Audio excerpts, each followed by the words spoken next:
Before the Harvey Weinstein scandal, before the Uber memo, there was Gretchen Carlson.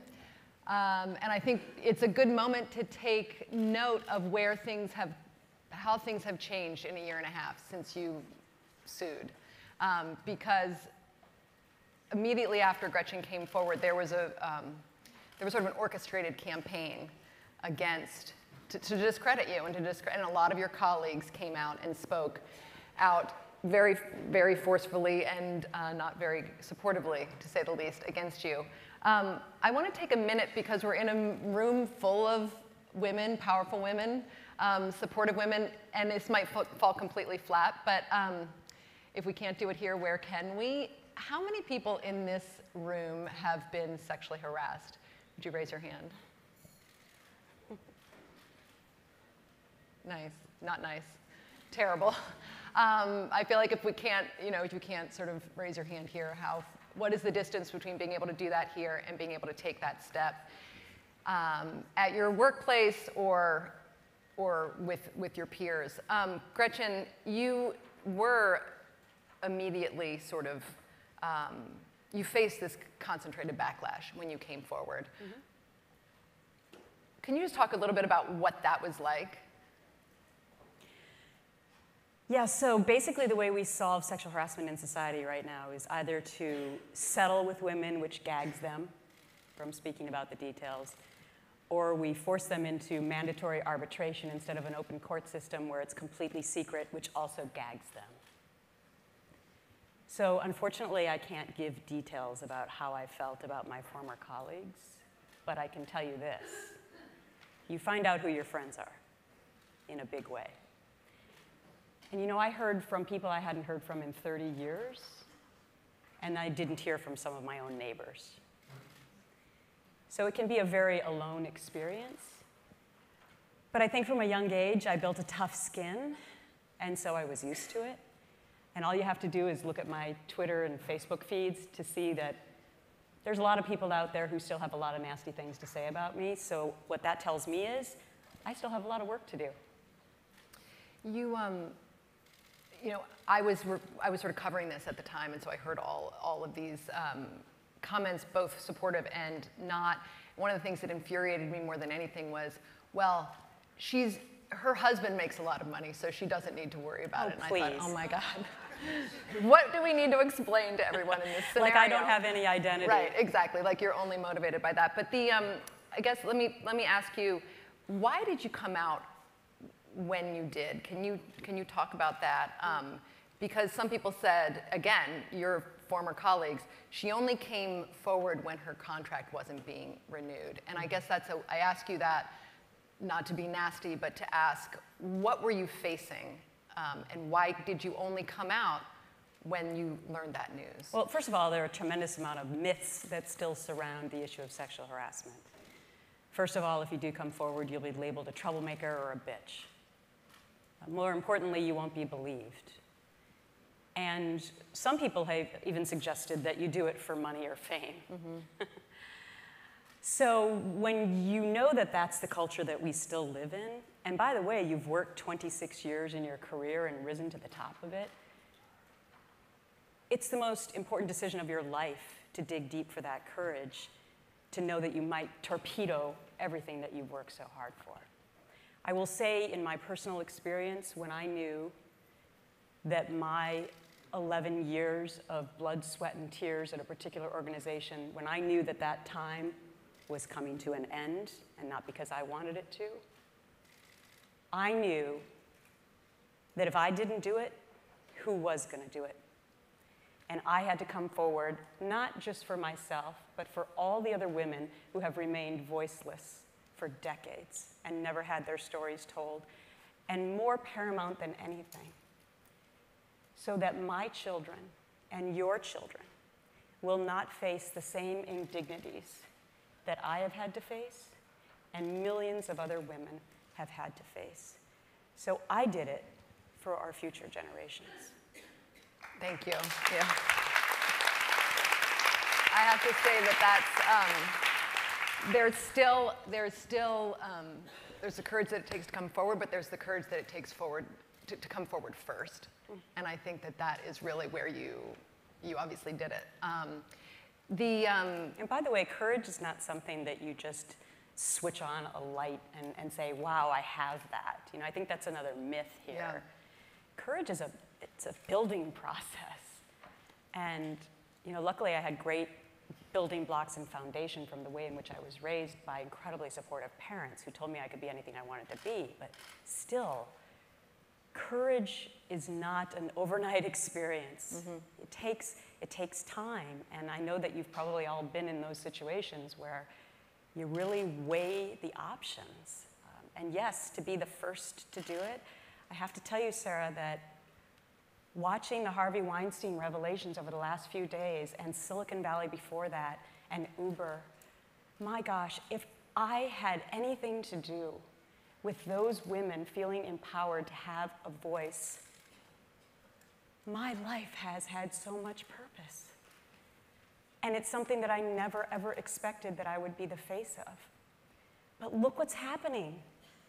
Right. The time is now. Let's talk about what is happening. You mentioned these non-disclosure agreements, forced arbitration clauses. Those are things that you're working towards. You're going down to the Hill and advocating for that. You're starting your own not-for-profit organization to empower women and make them feel like they can come forward or support them when they're coming forward. But in the meantime, what is the piece of advice that you can offer a woman who is being sexually harassed? What can she do today? So in chapter 4 of Be Fierce, I have a 12-point plan called a playbook. This comes out next Tuesday. I encourage any woman who's currently going through this to check out especially this chapter. I mean, I'll just highlight for you the main points. I think women, especially strong women who've been successful, think that we can overcome this, and that suddenly the person who's harassing us will just finally see us for our brains and our talent, right? And so we actually work harder and actually don't come forward as soon as we should. But the first thing you need to do is document your experience. Document it and keep that information at home. Number 2, find out what the tape recording laws are in your state. One-party consent. There are 11 states where it's a crime. In California, ironically, where Hollywood is, it's a felony. So find out what the laws are in your state. Seek out help from an attorney. It's crucial that you have somebody at least give you basic advice so that you know how to start the process. Number 4, tell trusted colleagues. You need witnesses because we still live in a he said, she said culture, unfortunately. And so you need people, especially men, to come to your defense and say, I saw that happen to her. And enablers are a whole other part of the equation. Yeah. But we have to empower men to help us as well. And I have a whole chapter in the book on men, because I found so many great guys out there who are already doing so much great work. The majority of men do want to help us, and we need them. Yeah, I mean, I think what's interesting is that you described how much this was not your experience at Fox was not the first time that you had encountered sexual harassment, no. and you had sort of just powered through, as everyone can. You know, you just work harder, you do more. When I finished covering some of the Ailes stuff, somebody asked me, what is important about this? What is the lesson for other women in the workplace? And I was like, carry your iPhone charged with your voice memos up so that you can just press the button and like have, I mean, it was the most depressing thing. I was like, you need to get evidence. You need to be constantly collecting evidence, which nobody wants to live in a place where we're always recording each other, but you do need this kind of, this sort of evidence against potential harassers. Were you surprised by the Harvey Weinstein story? No. What I have been buoyed by is how many women put their names and their faces to that story. They weren't all anonymous. They were real people, and many of them were famous.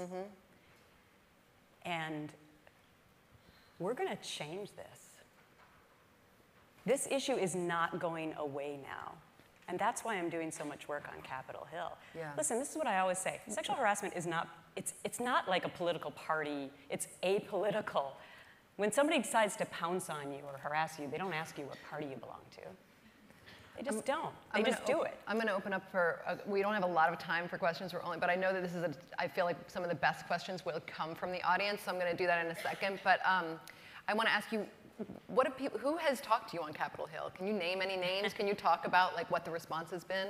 Yeah, so I've been very public. Is this the one area where Congress is going to actually do something useful? Yes, and you know what? I am bound and determined I'm going to get a bipartisan bill on this. So I have been... And what would it be? I mean, it would be to take the secrecy out of forced arbitration clauses. Right.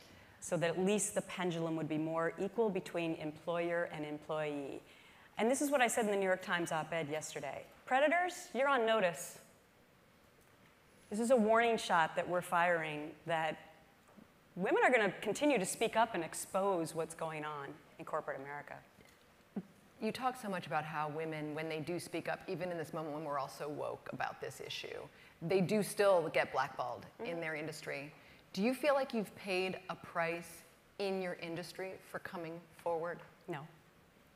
I mean, I've had 5 full-time jobs since I lost my job, in writing the book, in advocating on Capitol Hill, in starting my fund, Gift of Courage, in starting the Gretchen Carlson Leadership Initiative, which will serve underprivileged women in a 9-city tour across the country for free.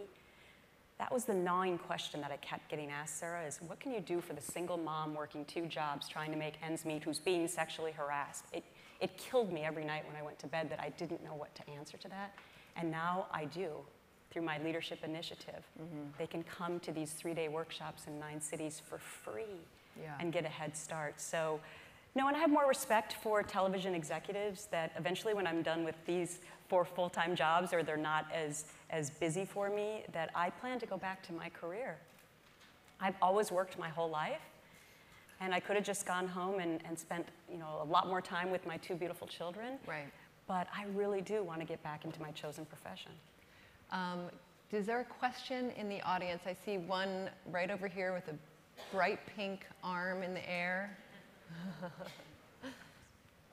I think we might only have time for one question. Hi, Alexandra Lebenthal. I have a 21-year-old daughter. She's a senior in college. I'm so overwhelmed and impressed with she and her friends who are strong, smart, sorry, getting emotional, girls, many of whom are going into investment banking and consulting.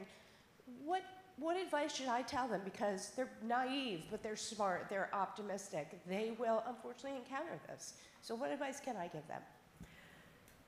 The advice that I give to young people is that we have to all agree, men and women, that we're going to speak up when we see this.